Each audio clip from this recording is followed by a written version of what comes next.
Pelaku usaha musiman pembuatan trompet di Jalan Cendrawasih Makassar mengaku, di masa pandemi ini penjualan trompet jelang pergantian tahun menurun drastis. Jika di tahun sebelumnya pembuatan trompet bisa mencapai 5.000 buah, kini hanya 1.000 buah. Menurunnya penjualan trompet berpengaruh pada omset yang biasanya pengrajin trompet mendapatkan keuntungan hingga jutaan rupiah.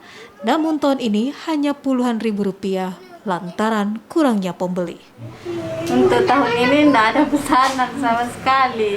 Kebiasaan kan yang pesan itu dari hotel, restoran, tapi sekarang di Makassar dilarang bikin keramaian. Makanya tidak ada pesanan. Ya. Kalau biasanya tahun sebelumnya kalau sudah masuk begini sudah ramai Bu. Kalau biasanya tahun-tahun sebelumnya kalau akhir-akhir tahun begini sudah kewalahan bikinnya. Pesanan sudah banyak. Tapi untuk tahun ini gara-gara pandemi Covid ya tidak ada yang pesan. Meski tidak dapat terjual semuanya, namun trompet akan disimpan untuk tahun depan. Pengrajin trompet ini pun berharap agar pandemi segera berlalu, agar penjualan trompet kembali laris seperti tahun sebelumnya.